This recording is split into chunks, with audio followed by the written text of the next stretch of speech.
view of it. No, not even by any stretch. That's why I said you're not done yet. I know you got more.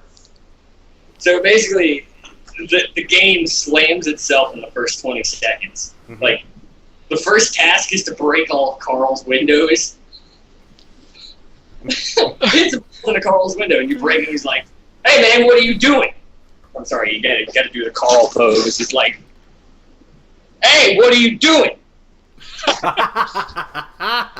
"Hey man, I'm talking to you."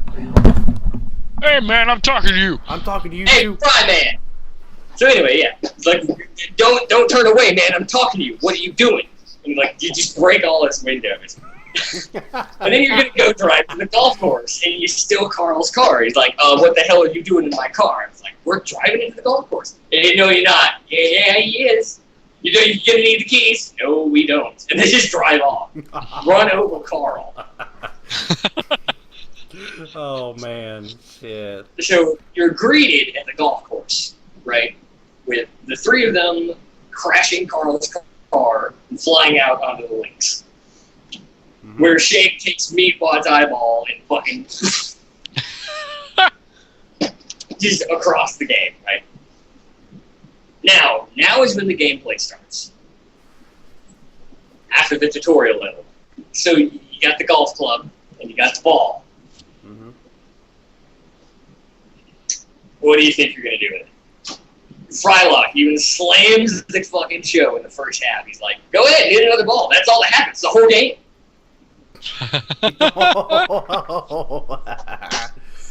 Nice. Assholes. Okay. Now, when you start up the gameplay, it's important to note that in order to understand all of the jokes and references of this game, you have to be familiar with the first 5 seasons of Aqua Teen Hunger Force. Because it's nothing but Aqua Teen Hunger Force jokes. Mm-hmm. Surprising. From all 5 of the first 5 seasons. Nice. All 5 of them are used. I had to watch these to figure that out. I bet. I love season 4. I noticed you have those in order conveniently. Yes, I do. Yeah. How did you notice that? The 4th one doesn't have a 4 on it. I like 4. Oh, you own them. Okay. I do not own them. You should. Mm-hmm. You should own this game so you can blow your brain. Half of the Adult Swim reruns, anyway, were season 4 a good bit of the time. Most of them were the first 5 seasons, which is why that's not such a big deal. But I am an asshole, and I have all of the Aqua Teen Hunger Force, and the Aqua Unit Patrol Squad, and the Aqua something whatever, and the Aqua Show on DVD. Because they keep changing the name because they're dicks. Mm-hmm. So yes, you're greeted with the first scene from the game. You're ready to play. You hit the golf ball. What do you have to do next? What do you do in golf when you hit the ball, Jeff? 4! No. After you hit the ball, what do? You go to where the ball Pose. is. You go to the ball. Pose awkwardly at post-swing pose. And you walk so slow. Oh! And that's not all. That's not all that happened. Slowly but surely. I'll send you You'll some get gameplay. there. If that was it, it'd be cool. But that's not it. Here's the first thing that happens. You walk 2 feet, and a swarm of enemies. After you kill them, you walk 2 feet, and another swarm of enemies appear. And then you kill them, and you walk 2 feet. I'm not kidding you here. Every, 2 feet. Are you beating them with a golf club? You can choose between Shake or Frylock. Shake, his first weapon is a golf club, which, yes, you use.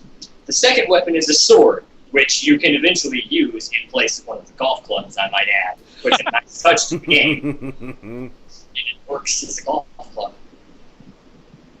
Or Frylock, and you shoot his magical death laser beam things. Death eyes. The enemies are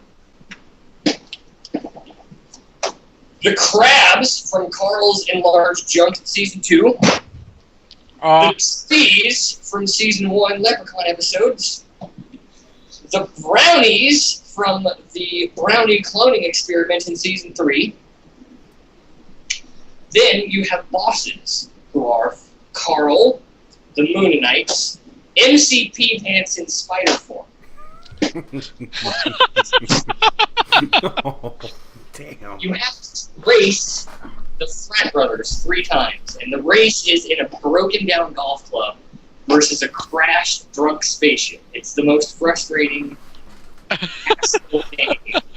And the worst part about the whole game is it actually plays like a golf game. You actually have to learn golf to play this game. Oh my god. And the whole time, like, the enemies are yelling at you, and the narrators are yelling at you, and you're yelling at everything else. And it's just dumb Aqua Teen reference after dumb Aqua Teen reference. Let's see. First 2 levels are the golf course. Next level is from Season 4. Meatwad gets the Shirt of Osiris and creates Magical Candyland. And the next level is, Hell. That quick? I got to play golf in Hell, which is what Hell is anyway. It's just golf. Nice. No offense to none of you who like golf. Fucking 5 seasons. The ending, I will spoil. You die. Why am I not surprised? Shocking development. Shocking. Master Chick is killed by Ultra Mega Chicken. I see. If you don't know who Ultra Mega Chicken is, well, then I guess you haven't seen this, or this, or this, or this, or this. Because you have to see them all to understand the game. Mm-hmm. You want a game? We'll give you a fucking game. Nice. Yeah, so, what's his name again? Peltzer? Pelt? Scott Van Pelt? Scott Van Pelt. Scott Van Pelt is the narrator for this game, along with the cybernetic ghost of Christmas Past from the future. I don't know how they managed to get him. I don't know what he had to pay him. But they did it. And god damn it. God damn it. It must have been that good then. It must have been that good pay, I guess. I can't even. You might call me Odd Todd, because I can't even. It's alright. It's alright. So, I'm going to give you a number of reviews on 2 separate facets of this game. I'm going to give it to you as a game, and I'm going to give it to you as an Aqua Teen Hunger Force fan. As an Aqua Teen Hunger Force fan, if you can find this game for the low, low price of don't pay anything for this game, go buy it. I bought it for $2 when I fucking found out about it, and I just sat there, like, what did I do? Why did I do this?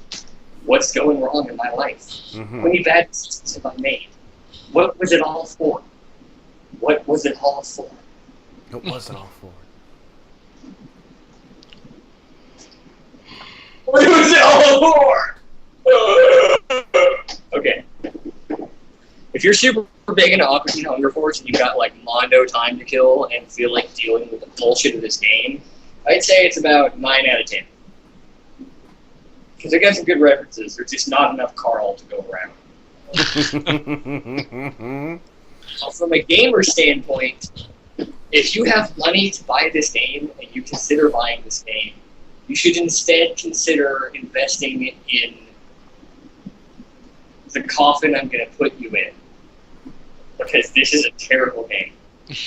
I bet. Universally bad reviews as a video game. Like, I think the highest score I found was 3.5 on IGN out of 10. Mm-hmm. That's about right. I'm going to give it a 4 out of 10 as a game itself. And that's generous. Because this fucking game, dude. This fucking game. Damn. Oh! Did I mention there's a part of the golf course where there are teleportation gates you have to hit a golf ball through!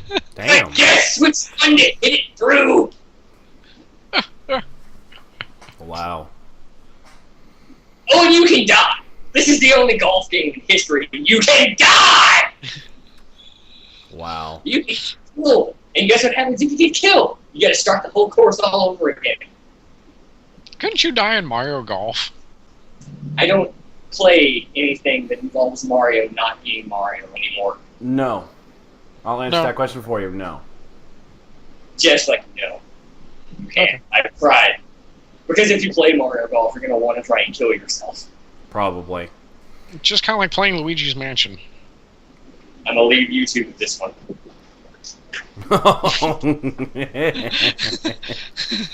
Damn. I'm going to come back in 5 minutes and let you two talk about Luigi's Mansion. Anyway. I actually want to see that. I actually want to hear what you both have got to say about the game. Oh, not right Okay, now. Final review, fuck my life out of 10. I mean, 3 out of 10. Oh. Alright, that's fine. Game is riddled with, like, glitches and bullshit.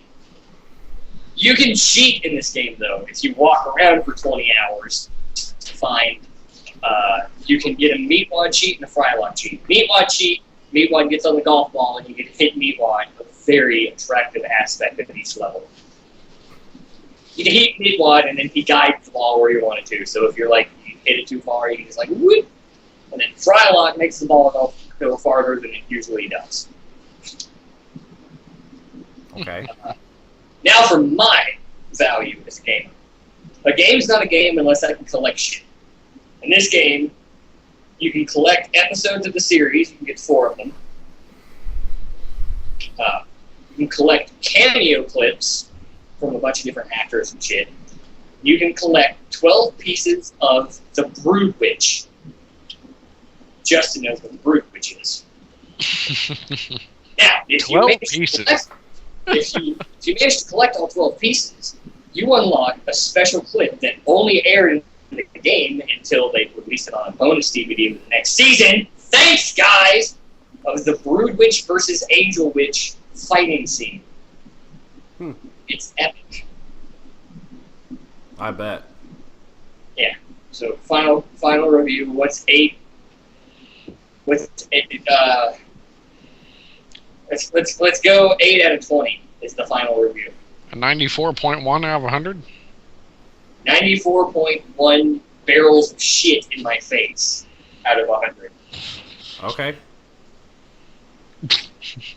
Alright.